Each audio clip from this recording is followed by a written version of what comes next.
પ્રભુ ઈસુ ખ્રિસ્તના નામમાં સર્વને પ્રેમી સલામ. આપણું જે આ વર્ષનો જે થીમ છે કોલોસ્યન પત્ર અને તેનો બીજો અધ્યાય તેની 6 અને 7 કલમ, અને જે બાબત ઉપર આપણે ભાર મૂકીએ છીએ કે તેનામાં જળ ઘાલેલા તથા સ્થપાયેલા થઈને તથા મળેલી શિખામણ પ્રમાણે વિશ્વાસમાં દ્રઢ રહીને વધારે ને વધારે આભાર સ્તુતિ કરો. તેનામાં જળ ઘાલેલા તથા સ્થપાયેલા થાવ. અને જે આપણો થીમ છે શિષ્યપણ. અને આજનો જે મેં વિષય જે પસંદ કર્યો છે એ છે શિષ્યપણું અને સેવા, ડિસાઇપલશીપ એન્ડ સર્વિસ. શિષ્યપણું અને સેવા વિશે આપણે જ્યારે જોવા માગીએ છીએ ત્યારે આજે યોહાનીએ લખેલી સુવાર્તા અને તેનો 6થો અધ્યાય બહુ ફેમિલિયર જે પેસેજ છે. 5000 લોકોને પ્રભુ ઈસુ ખ્રિસ્ત એ ભોજન ખવડાવે છે એના વિશે ત્યાં લખવામાં આવ્યું છે. આ પેસેજમાં જે પહેલાં થોડોક એના વિશે આપણે એનું બેકગ્રાઉન્ડ આપણે જોઈ લઈએ. માથી, માર્ક, લૂક અને યોહાન 4 સુવાર્તાની અંદર, આ ચારેય સુવાર્તાની અંદર ફક્ત 2 ચમત્કારો વિશે લખવામાં આવ્યું છે. બધી સુવાર્તામાં હું એમ કહું છું, બીજી બધી સુવાર્તામાં બધા ઘણા ચમત્કારો, પણ આ બંને જ સુવાર્તામાં ચારે 4 સુવાર્તામાં ફક્ત 2 જ ચમત્કાર એવા છે કે જેમાં ચારે 4 સુવાર્તામાં એના વિશે લખવામાં આવ્યું છે. અને પહેલો ચમત્કાર છે પ્રભુ ઈસુ ખ્રિસ્તનું પુનરુત્થાન, અને બીજો ચમત્કાર છે એ 5000 પુરુષોને. આ જે ચમત્કાર છે અહીંયા લખવામાં છે એ ચમત્કાર એ ચારે 4 સુવાર્તામાં તમને વાંચવા મળશે. અને એટલા માટે એનું જે મહત્વ છે, એનું જે અગત્યતા છે એ વધી જાય છે. એટલે ચારે 4 જે પ્રભુની સેવકો છે એને આ બાબતને મેન્શન કરે છે.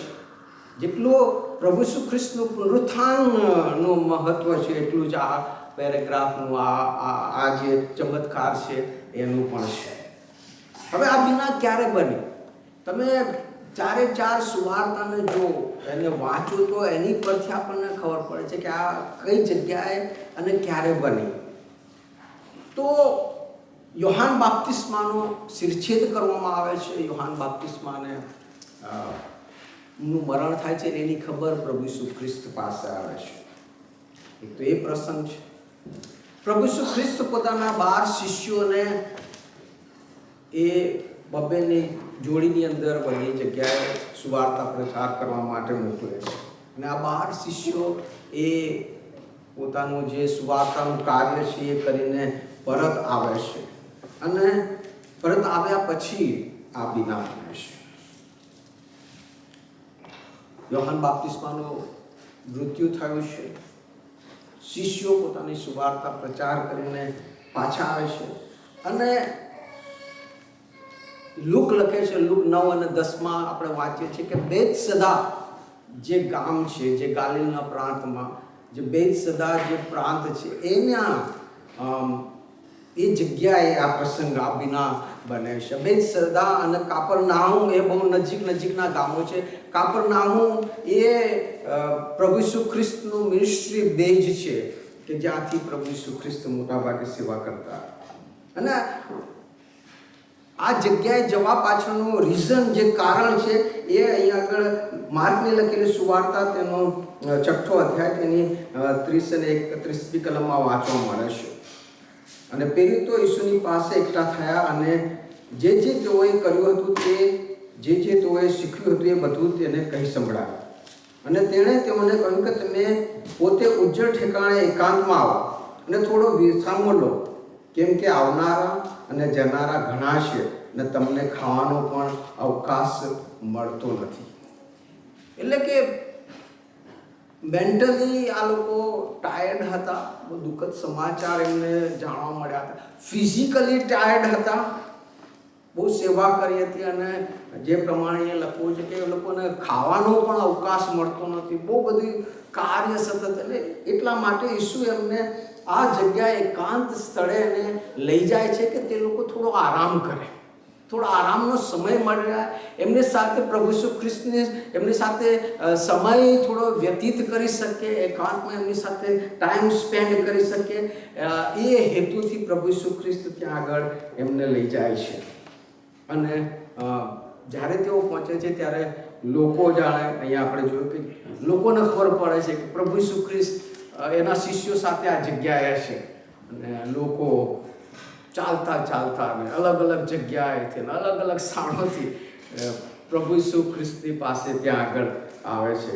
અને બહુ મોટી સંખ્યાની અંદર તેઓ ત્યાં આગળ આવે છે. અહીંયા આગળ 5000 પુરુષ એ પ્રમાણે લખ્યું છે. પુરુષની એટલે કે જે લોકો સૈન્યમાં જઈ શકાય એ લોકોને એ પુરુષની ગણતરીમાં કરવામાં આવતા હતા. એટલે જે મેચ્યોર છે એ લોકોની જ ગણતરી ખાલી અહીંયા કરી છે 5000. જો એમાં બાળકો અને સ્ત્રીઓ અને બધાને સામેલ કરીએ તો કદાચ 10,000થી પણ વધારે લોકો ત્યાં આગળ હશે એવું અનુમાન કરવામાં આવે છે.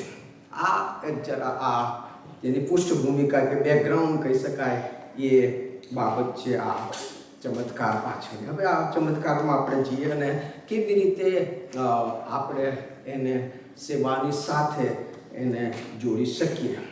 તો પ્રથમ બાબત આપણને જે અહીંયા આગળ જોવા મળે છે માર્કની લખેલી સુવાર્તામાં આપણે વાંચીએ છીએ માર્ક 6 અને 34ની અંદર. માર્ક 6 અને 34માં ત્યાં આગળ એ પ્રમાણે લખ્યું છે,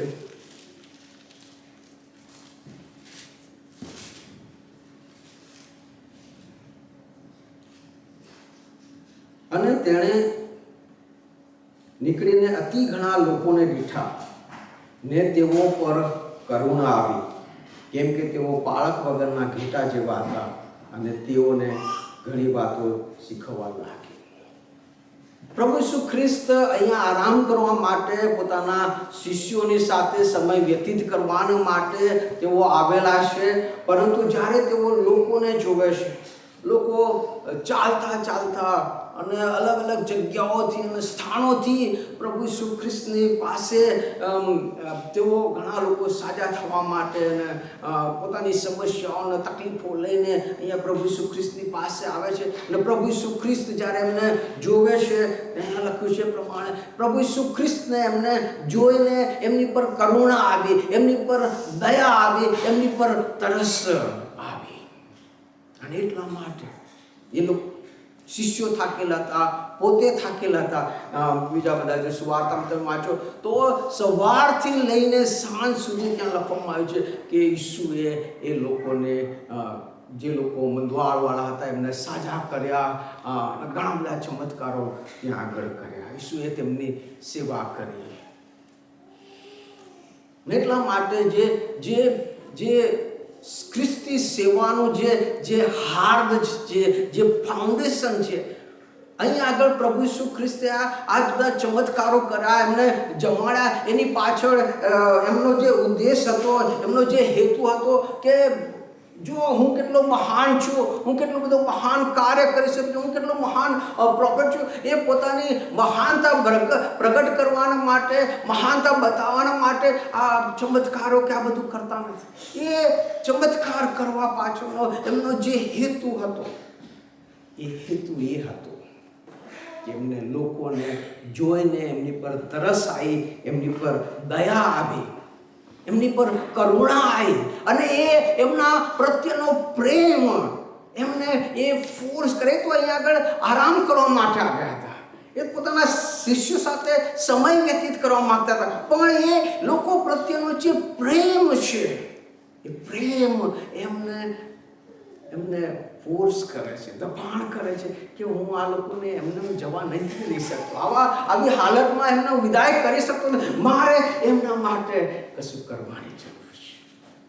અને એટલા માટે જે સૌથી પ્રથમ બાબત ખ્રિસ્તી સેવાના માટે જે આપણને અહીંયા જોવા મળે છે, અને તો એ છે કે ખ્રિસ્તી સેવાના જે ફાઉન્ડેશનમાં ફાઉન્ડેશન જેને કહી શકાય, જે મુખ્ય બાબત જેને કહી શકાય એ તો પ્રેમ છે, લોકો પ્રત્યેનો પ્રેમ છે, જે કરુણા છે, જે દયા છે. એનાથી પ્રેરણાઈને આપણે સેવા કરીએ છીએ.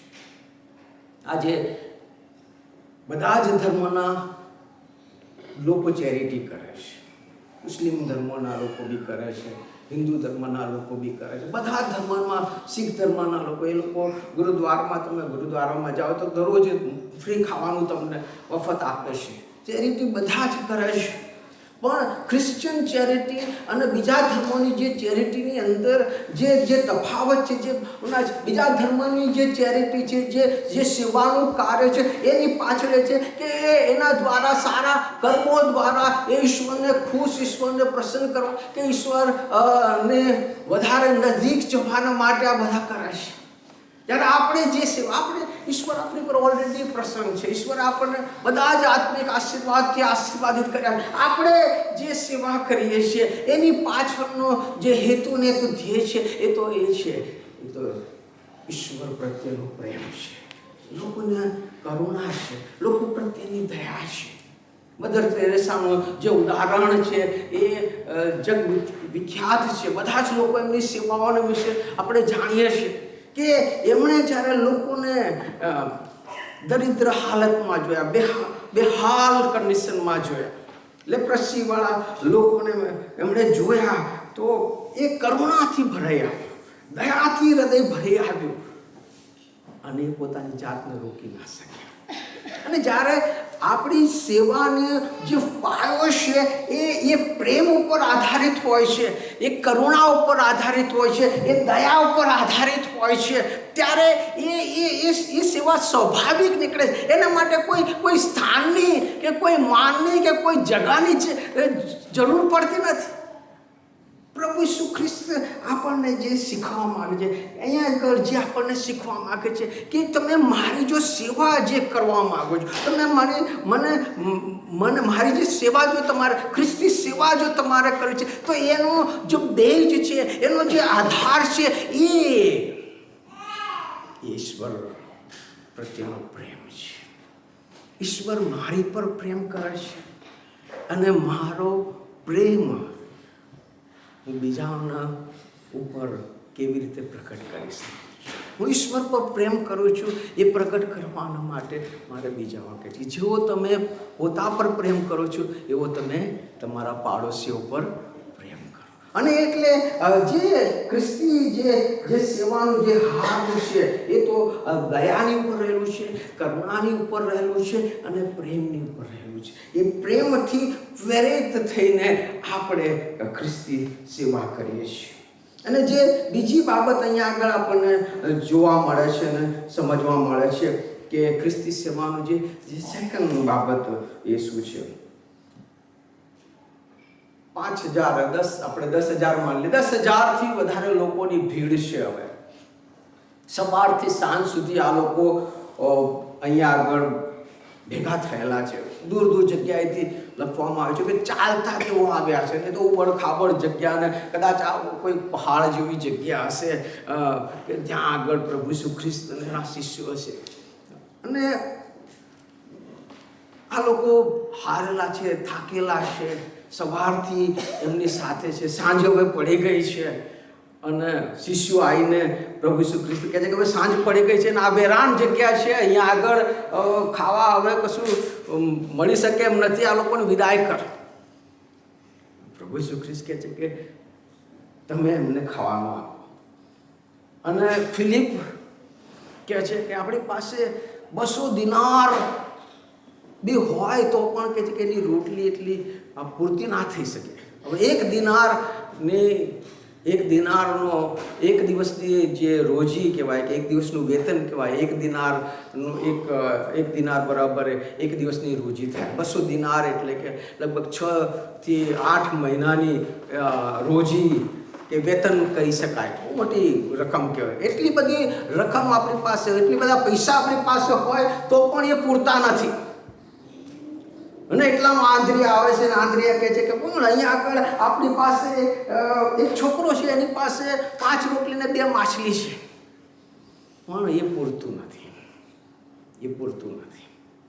200 દિનાર એ આટલા લોકોને ભોજન આપવાના માટે પૂરતા નથી. 5 રોટલી ને 2 માછલી આટલા બધા લોકોને આપવાના માટે પૂરતું નથી.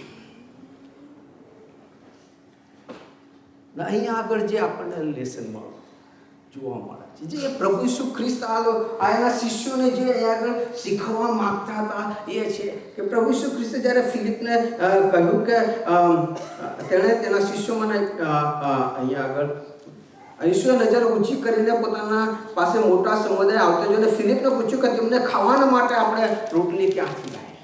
ને આગળ એ લખ્યું છે કે પ્રભુ ઈસુ ખ્રિસ્ત જાણતા હતા કે પોતે શું કહેવા માંગે છે. પ્રભુ ઈસુ ખ્રિસ્ત એમના શિષ્યોને એ બાબતને શીખવવા માંગતા હતા કે તમારા રિસોર્સ ખ્રિસ્તી સેવાના માટે તમારા રિસોર્સિસ પર તમે ભરોસો ના રાખો, તમારા રિસોર્સિસ પર તમે આધાર ન રાખો કે મારી પાસે આ છે, મારી પાસે ફલાણું છે, મારી પાસે ઢેકણું છે, મારી પાસે એજ્યુકેશન છે, મારી પાસે યોગ્યતા છે, મારી પાસે લાયકાત છે, મારી પાસે આ છે તે છે માટે હું ઈશ્વરની સેવા કરી શકે. તમારા રિસોર્સિસ દ્વારા તમે મારી સેવા કરી શકતા નથી. તમારે મારી સેવા કરવી હોય તો તમારે મારી પર ડિપેન્ડ થવું પડશે, મારી પર આધારિત થવું પડશે. કેમ કે એ ચમત્કાર કરનાર, અશક્યતાને શક્યતામાં ફેરવનાર એ ઈશ્વર કોણ છું? હું છું. હાલેલુયા. ઈશ્વરની સેવા આપણે આપણા સામર્થ્યથી, આપણા પરાક્રમથી, આપણા બળથી, આપણી બુદ્ધિથી આપણે કરી શકતા નથી. ઈશ્વરની સેવા એ જો આપણે કરવી છે તો આપણે ઈશ્વર પર સંપૂર્ણપણે શું થવાનું છે? આધારિત રહેવાનું છે. આ લોકોએ જે કહેવાની જરૂર હતી કે પ્રભુ અમારે એ જે કહેવા માંગતા, પ્રભુ અમારી પાસે જે રિસોર્સિસ છે એ રિસોર્સિસથી અમે કશું કરી શકીએ નથી, પણ તમે કરી શકો. અને એ જ બાબત પ્રભુ ઈસુ ખ્રિસ્ત એમના શિષ્યોને શીખવતા. Depend on me. મારી સેવા કરવી હોય તો મારી પર તમે ડિપેન્ડ થાઓ, મારી પર આધારિત થાઓ. મને તમારી સમસ્યા, તમારા પ્રોબ્લેમ, તમારી બાબતો, હ્યુજ પ્રોબ્લેમ હતો. 10,000થી વધારે લોકોને જમાડવા અને જે રિસોર્સિસ છે એ જૂજ હતા, પણ they dependent on Jesus. Jesus did the miracles. અને ઈશ્વર અહીંયા આગળ એ જ બાબત, ઈશ્વરની સેવા સફળતાપૂર્વક જો આપણે કરવી છે તો આપણા રિસોર્સિસ ઉપર નહીં, આપણે શું છીએ, આપણી પાસે શું છે એની પર નહીં, પણ ઈશ્વર પર આપણે આધારિત રહેવાની જરૂર છે. અને એટલે પાઉલ કહે છે કે જે મને સામર્થ્ય આપે છે, જે મને સામર્થ્ય આપે છે એની સહાયથી હું સઘળું કરી શકું છું. હાલેલુયા. જે મને સામર્થ્ય આપે છે. પાઉલ એ નવા કરારનો ખા હતો, શું જૂના કરારનો એ જ્ઞાની માણસ હતો, આખો જૂનો કરારનો પંડિત હતો, બહુ જ્ઞાની વ્યક્તિ હતો, નિયમશાસ્ત્ર સંબંધી કે છે કે નિર્દોષ હતો, ફરોશીઓનો ફરોશી હતો. પણ એ કહે છે કે હું આ મારું જે રિસોર્સિસ આજે હું જે છું એ કશા કામનું નથી, એનું કચરા સમાન છે. જે મને સામર્થ્ય આપે છે, મેં આટલી મંડળીઓ બધું સ્થાપી શકી, હું આટલા લોકોને પ્રભુની પાસે લાવી શક્યો, હું આ કરી શક્યો, એનું રીઝન એ મારી યોગ્યતા, મારી લાયકાત, મારું સારાપણું એ નહીં, પણ જે મને સામર્થ્ય આપે છે એની સહાયથી. આઈ એમ ડિપેન્ડિંગ ઓન જીસસ. હું ઈશ્વર પર આધારિત છું. મેં ઈશ્વર એ મને સહાય ના કરી હોત તો હું કશું જ ના કરી શક્યો. અને એટલે ખ્રિસ્તી સેવાની અંદર આ બાબત બહુ મહત્વ. મારે ને તમારે જો ઈસુની સાચી સેવા કરવી છે તો we have to dependent on him. એની પર આધાર. પ્રભુ તમે અને એને જ્યારે આપણે ઈશ્વર પર ડિપેન્ડન્ટ, આ લોકો જ્યારે ઈશ્વર પર ડિપેન્ડ, ઈશ્વરને આ સમસ્યા એ લોકો શિષ્યોએ એમને સોંપી દીધી, મારી આ 5 રોટી અને 2 માછલી કશા કામની નથી, આ 200 દિનાર બી કશા કામના નથી, અમે કશું કરી શકીએ, હાથ ઊંચા કરી દીધા, પણ તમે કરી શકો છો. When they given this problem to Jesus, I will handle it. Amen. Hallelujah. જ્યારે ઈશ્વરના હાથોમાં એ પ્રોબ્લેમ સોંપી દેવામાં આવ્યો, ઈશ્વરે એને હેન્ડલ કરી. ઈશ્વર આપણી પાસે જ આ જ માંગે છે, આ જ ચાહે છે કે ડિપેન્ડ ઓન મી. મારી પર આધાર રાખો, મારી પર વિશ્વાસ રાખો, મારી પર ભરોસો રાખો અને તમારા પ્રોબ્લેમ્સ, તમારી મુશ્કેલીઓ, તમારી બાબતોને મને સોંપી દો અને આઈ વિલ હેન્ડલ ઇટ. હું એને હેન્ડલ કરીશ અને બહુ સારી રીતે હેન્ડલ કરીશ. એવી રીતે હેન્ડલ કરીશ કે લોકો તૃપ્ત થશે એટલું નહીં, પણ 12 ટોપલીઓ ભરીને કે જે લેફ્ટ ઓવર છે એ પણ મળશે. આમેન. ઈશ્વર આપણા માંગ્યાને આપણા કર્યા કરતાં પણ વિશેષ કરી શકે છે જ્યારે આપણે એની પર ડિપેન્ડિંગ રહીએ છીએ, એની પર આધારિત રહે છે. તો બીજી બાબત, પહેલી બાબત એ આપણને શીખવા મળે છે, ખ્રિસ્તી સેવામાં જે હાર્દ છે એ તો છે ઈશ્વર પ્રત્યેનો પ્રેમ, જે કરુણા છે, દયા છે, એને પ્રેરિત થઈને આપણે ઈશ્વરની સેવા કરી છે. નહીં કે કોઈ સ્થાનને માટે કે કોઈ મોભાને માટે કે કશું આપણને પ્રાપ્ત થાય. બીજી બાબત, ઈશ્વરની સેવા આપણે ઈશ્વર પર આધારિત રહીને, ઈશ્વર પર ડિપેન્ડન્ટ રહીને કરવાની જરૂર છે. અને ત્રીજી બાબત જે આપણને અહીંથી આપણને જોવા મળે છે અને એ તો એ છે, ઈશ્વરની સેવા એ સ્વાર્પણની સેવા છે, ત્યાગની સેવા છે, ભોગની સેવા છે. ઈશ્વરની સેવા કરવી એ સરળ નથી. એમાં હંમેશા કંઈ ભોગ રહેલો છે, કંઈ ત્યાગ રહેલો છે, કંઈક જતું કરવું પડે છે. આ નાનો છોકરો એ પોતાના માટે,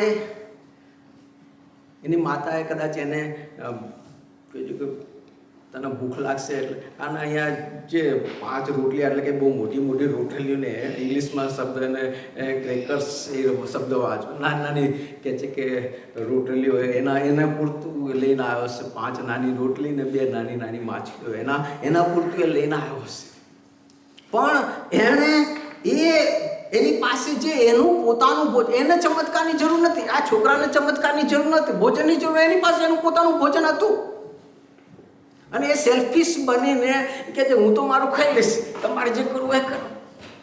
પણ એ સેલ્ફિશ એ બનતો નથી, સ્વાર્થી બનતો નથી, પણ એ પોતાનું જે છે એને ઈશ્વરના હાથમાં સોંપી દે છે. એ પોતાના ભોજનનો ત્યાગ કરે છે, પોતાના ભોજનનું સમર્પણ કરે છે. અને ત્યારે પ્રભુ ઈસુ ખ્રિસ્ત એ 5 રોટલી ને 2 માછલીનો ઉપયોગ કરીને એ ચમત્કાર કરે છે.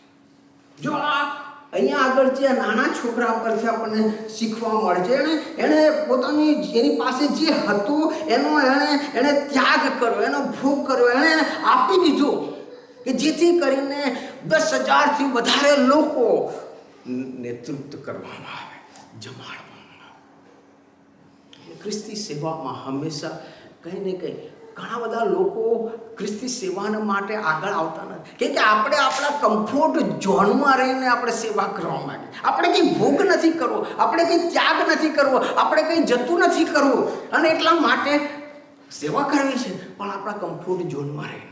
પણ ખ્રિસ્તી સેવા આપણા કમ્ફર્ટ ઝોનમાં રહીને આપણે કરી શકતા નથી. જો ખ્રિસ્તી સેવા આપણે કરી છે, જો સેવામાં આપણે સામેલ થવું છે, તો આપણે ભોગ આપવો પડશે, ત્યાગ આપવો પડશે, કશું જતું કરવું પડશે, આપણે એક્સ્ટ્રા માઇલ જવું પડશે. અમારે અહીંયા સ્વયંસેવકોની બહુ જરૂર હોય છે, પણ એના માટે વહેલું આવવું પડે. એ આપણે તૈયાર નહીં આવો, આપણે ટાઈમ, ઇવન આપણે તો ટાઈમથી બી મળાઈએ. મારે સેવા કરવી, પણ સેવા કરવી પણ તમારે ટાઈમનો તો ભોગ આપવો, તમારું સમયનો ભોગ આપવો પડે, તમારા તાલંતનો ભોગ પડે, તમારી શક્તિનો ભોગ આપવો પડે, ત્યારે સેવા થઈ શકશે. પણ એ તો નહીં થઈ શકે. આઈ વોન્ટેડ ટુ સર્વ but in my comfort zone. સાચી વાત છે. એના કરતાં તો નાનો છોકરો સારું કે he was ready to give up. સાચી સેવા એ છે. અને એટલે જ પ્રભુ ઈસુ ખ્રિસ્ત કહે છે, મારી પાછળ આવવું હોય તો તમારો વધસ્તંભ ઉચકીને, તમારા સર્વસ્વનો ત્યાગ કરીને મારી પાછળ આવવું પડશે, ત્યારે તમે મારા શિષ્ય બનશો. એ સેવાની અંદર ભોગ અને ત્યાગ રહેલો છે. હવે આ માની લો કે આ છોકરાએ પ્રભુ ઈસુ ખ્રિસ્તને 5 રોટલી ને 2 માછલી ના આપી હોત તો શું થાત? શું થાત? મારો પ્રશ્ન તમને છે. પ્રભુ ઈસુ ખ્રિસ્તને આ છોકરાએ ધારો કે ભાઈ આ તો મારું ભોજન છે, મારી માએ મને મારા માટે આપ્યું છે, પોતાના માટે જેણે રાખી મૂક્યું હોત અને પોતાની પાસે જેણે રહી કે મારે નથી આપવું, જો હું બધાને આપી દઈશ તો હું શું કહીશ? મારે ભૂખ્યા નહીં રહેવું. ઘણી બધી ભાઈ શું આઈ કેર ફોર અધર્સ, હું બરાબર છું. જો એણે ના આપ્યું હોત તો શું થયું હોત? શું થયું? પ્રભુ ઈસુ ખ્રિસ્તે આ છોકરાએ જો એની પાસે જે હતું એ ના આપ્યું હોત તો પણ પ્રભુ ઈસુ ખ્રિસ્ત એ ચમત્કાર કરત. હાલેલુયા! એ કરત, એ લોકોને જમાડત, કેમ કે એના માટે એ કશું જ અશક્ય નથી. એ સગળું શક્ય છે. એ સર્વસ્વ કરશે. એ પથ્થરમાંથી પણ રોટલી બનાવીને આ 5000 લોકોને એ જમાડી શકત. એમના માટે કશું અશક્ય નહોતું. એ ચમત્કાર કરી શકત, એ લોકોને તૃપ્ત કરી શકત, એ એમની પાસે એ તાકાત હતી, એ કરી શકત એમ હતા. પણ એમણે આ છોકરાનો ઉપયોગ કર્યો. અને એ બતાવે છે વાલાઓ, પ્રભુ ઈસુ ખ્રિસ્તને તમારી ને મારી કશી જરૂર નથી. કશી જરૂર નથી. એમ ના માની લો છો કે હું કરીશ ને તો જ ઈશ્વરનું કાર્ય થશે. કશી જરૂર નથી મારી ને તમારી. વાલાઓ, મારા ને તમારા વગર પણ ઈસુ એનું કાર્ય કરી શકે છે. કરી શકે છે. એને કોઈ જરૂર નથી મારી ને તમારી. પણ એ ચાહે છે, એ ચાહે છે, એ મારા ને તમારા દ્વારા કાર્ય કરવા માંગે છે. એ મારા ને તમારા દ્વારા એ હજારો અને લાખો લોકોને આશીર્વાદ આપવા માંગે છે. એ આ નાના છોકરાને 5 રોટલી ને 2 માછલી દ્વારા એ 10,000થી વધારે લોકોને તૃપ્ત કરવા માંગતા હતા. અને એટલા માટે એમણે એ આ છોકરાનો ઉપયોગ કર્યો. He wanted to have the partnership in the mission. એની સેવામાં આપણે પાર્ટનર બનીએ, એની સેવામાં આપણે જોડાઈએ, એની સાથે આપણે એ આપણી સાથે રહીને એનું કાર્ય કરવા માંગે છે, એના રાજ્યની વૃદ્ધિ કરવા માંગે છે, એ આપણો ઉપયોગ કરવા માંગે છે. એ કહે છે કે તમારી પાસે એ જૂજ સમાન હોય. મારે તમારી યોગ્યતા જોઈતી નથી, મારે તમારી લાયકાત જોઈતી નથી, મારે તમારી સાદાપણું જોઈતું નથી, મારે કશું જોઈતું નથી. મારે જે જોઈએ છે, જે મારા છોકરાએ કહ્યું, જે કંઈ મારી પાસે છે, આઈ એમ ગિવિંગ ટુ યુ, હું તમને આપું છું, એનો યુઝ કરો. મારે તમારી એબિલિટી નહીં, મારે તમારી અવેલેબિલિટી જોઈએ છે. હું આ રહ્યો. આ છોકરાએ કહ્યું, યસ, હિયર, આ રહ્યું મારી પાસે જે છે હું તમને આપી દઉં છું, હું તમને સોંપી દઉં છું, તમે ચાહે એનો ઉપયોગ કરો. અને ઈસુએ એ 5 રોટલી અને 2 માછલી લીધી અને હજારો લોકોને તૃપ્ત કર્યા. Amen, hallelujah. વાલાઓ, એ મારા ને તમારા જીવનને એના હાથમાં લેવા માંગે, એ મારા ને તમારા જીવનને ઉપયોગ કરવા માંગે છે. મારા ને તમારા જીવન દ્વારા એ હજારો લોકોને આશીર્વાદિત કરવા માંગે. આ 12 શિષ્યો હતા, અભણ હતા, ગવાર હતા, માછીમારો હતા, કોઈ યોગ્યતા નથી, કોઈ લાયકાત નથી. પણ આ 12 શિષ્યોએ પોતાના જીવનો પ્રભુ ઈસુ ખ્રિસ્તને આપ્યા અને કહ્યા, અમે ટેક અવર લાઈફ. પ્રભુ ઈસુ ખ્રિસ્તે 12 જીવનોને લીધા અને આ 12 શિષ્યોએ જગતને શું કર્યું? ઉથલ પાથલ. 12 શિષ્યો, ગવાર, અભણ, કોઈ યોગ્યતા, કોઈ લાયકાત વગરના, પણ આ 12 શિષ્યોએ આખા જગતને ઉથલ પાથલ કરીને મૂકી દીધું. હાલેલુયા. એ પ્રભુ ઈસુ ખ્રિસ્ત મારા ને તમારા દ્વારા કરી શકે છે. એ પ્રભુ ઈસુ ખ્રિસ્ત આ લંડનને ઉથલ પાથલ કરી શકે છે, જો આપણે આપણા જીવનોનું જીવતું, પવિત્ર અને ઈશ્વરને પસંદ પડે એવું સારું. એ આપણી પાસે ખાલી આ બાળકની માફક, આ છોકરાની માફક એ એટલું ચાહે છે કે તમારા જીવનનો જે તમારી પાસે જે છે એનું મને ખાલી અર્પણ કરી દો, મને સોંપી દો અને જુઓ હું એનો ઉપયોગ કેટલી અજાયબ રીતે કરી શકું છું. Amen, hallelujah. જે આ છોકરાએ કર્યું એ આપણે કરી શકીએ કે નહીં? કરી શકીએ. બીજું શું માગે છે ઈશ્વર? કરી શકીએ. Amen, hallelujah. એક ટેસ્ટી મને કહીને મારું સન્માન પૂરું કરીશ. દર શુક્રવારે હાંસલો હાઈ સ્ટ્રીટ ઉપર અમે સુવાર્તા પ્રચારનું કામ કરીએ છીએ. વર્ષોથી અમે કરતા આવ્યા છીએ.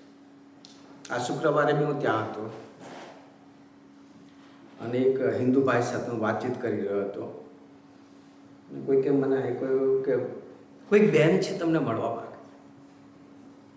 મેં કીધું હું આમની સાથે વાતચીત પૂરી કરીને એમની સાથે હું વાત કરું.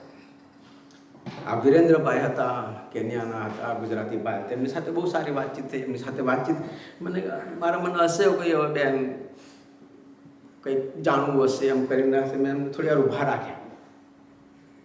વાતચીત મારી પૂરી થઈ પછી એ બેનની પાસે હું ગયો અને બેન બહુ મોટી ઉંમરના હતા.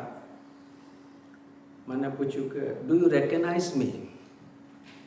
મેં કીધું મને કશું યાદ નથી આવતું. કે થોડા મહિના પહેલા હું આ ચર્ચમાં આવી હતી અને ભારે ડિપ્રેશનમાં હતી. મારા જીવનો બહુ પ્રશ્નો હતા અને હું સાવ તૂટી ગઈ હતી.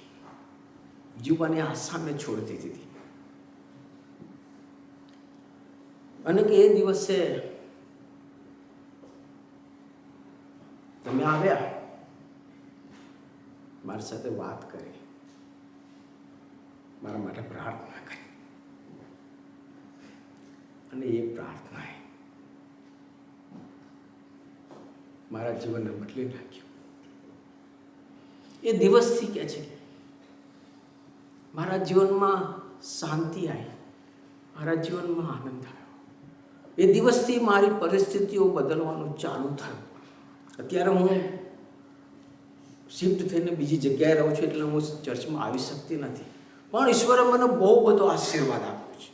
જીવન જીવવાના માટેની એક નવી આશા આપી છે. ઈશ્વરે અજાયબ એવું કાર્ય મારા જીવનમાં કર્યું છે અને આજે કહે છે કે હું તમને થેન્ક યુ કહેવા માટે હું ખાસ તમને શોધતી તમારી પાસે આવી છું. અને એ બેનના મુખ ઉપર જે આનંદ હતો, જે શાંતિ હતી, એ જોઈને જે ખુશીને જે આનંદ મળ્યો કે ઈશ્વરે મારા જેવા અબળ, અશક્ત અને નિર્બળ પાત્રનો ઉપયોગ કોઈક વ્યક્તિને માટે મને આશીર્વાદનું કારણ બનાવ્યું. બહુ ખુશી થઈ, બહુ આનંદ થયો. હાલેલુયા. ભલાહો ઈશ્વર મારા ને તમારા દ્વારા હજારો લોકોને આશીર્વાદ આપવા, મને તમને આશીર્વાદનો જરિયો બનાવવા માંગે છે. મને તમને આશીર્વાદનું કારણ બનાવવા માંગે છે. મારા ને તમારા દ્વારા ઘણા લોકોને ઈશ્વર આશીર્વાદ આપવા માંગે છે. પણ એ ત્યારે શક્ય પડશે કે જ્યારે આપણે આપણા જીવનને ઈશ્વરના હાથોમાં સોંપી દઈશું અને કહીશું मैं मिट्टी हूँ, तू है कुम्हार, मुझे उठा मुझे बन. हमें જ્યારે ઈશ્વર આપણી પાસે બીજું કશું માગતા નથી, એક જ બાબત માગે છે, તમારા જીવનોનું જીવતું, પવિત્ર અને મને પસંદ પડે એવું અર્પણ તો આપો. અને પછી જુઓ, સમાવેશ નહીં કરી શકો એટલો આશીર્વાદ આપીશ. તમે કલ્પના બી નહીં કરી શકો એવી રીતે હું તમારો ઉપયોગ કરીશ. હા, લંડનને ઉથલ પાથલ કરવા માટે હું તમારો ઉપયોગ કરીશ. I need you. મારે એ નાના છોકરાની છે અને મને એક બાબત મને બહુ ગમે છે. આ નાનો છોકરો છે ને, જ્યાં બી ગયો હશે ને, બધી જગ્યાએ કહેતો ફરતો હશે, ઈસુએ મારો ઉપયોગ કર્યો, ઈસુએ મારો ઉપયોગ કર્યો, મારા દ્વારા હજારો લોકોને જમાડ્યા. હાલેલુયા. આજે જે હું તમને સાચું, ઈસુએ મારો, આ છોકરો કેટલો બધો આનંદિત અને ખુશી હશે કે ઈસુએ મારો ઉપયોગ કર્યો. એ આનંદ અને ખુશી ભલા તમને ઈસુ આપવા માંગે છે. તમે બી પ્રાઉડ ફીલ કરશો, ઈસુએ મારો ઉપયોગ કોઈને આશીર્વાદ આપવાને માટે કર્યો. આમેન. પણ એના માટે આપણે જે કરવાની છે, ખાલી આપણે આપણી જાતનું આપણે સમર્પણ કરવાની છે. હું કાયમને કહીશ કે આપણે આ ગીત ગઈએ અને એ ગીત જો આ વચન દ્વારા ઈશ્વરે ખરેખર તમારી સાથે વાત કરી છે, તમને સ્પર્શ કરે છે. હું કહું છું કે આપણા સ્થાનો પર આપણે ઊભા થઈને ફક્ત ઈશ્વરને એટલું જ કહીએ કે હું આ here I am, mould me, make me and use me for your glory. मैं मिट्टी हूँ, तू है कुम्हार, मुझे बना, मुझे उठा. જ્યારે પહેલા ગીત ગઈ રહ્યું છે ત્યારે આપણા સ્થાનો પર આપણે ઊભા થઈને આપણા જીવનોનું આપણે અર્પણ આપણે ઈશ્વરને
જેવા છીએ તેવા તમારી પાસે આવીશું. કોઈ યોગ્યતા નથી, કોઈ લાયકાત નથી, કોઈ સારા પણ પ્રભુ હવે મારા જીવનોનું જીવતું પવિત્રને તમને પસંદ પડે એવું અર્પણ અમે કરીએ છીએ. જે બે નાના છોકરા 5 રોટલી ને 2 માછલીને તમારા હાથમાં લીધી અને આશીર્વાદિત કરીને હજારો લોકોને તમે તૃપ્ત કર્યા. પ્રભુ આ જીવનોને તમારા હાથમાં અને ઘણા બધા લોકોને પ્રભુ એના દ્વારા તમે આશીર્વાદિત કરો.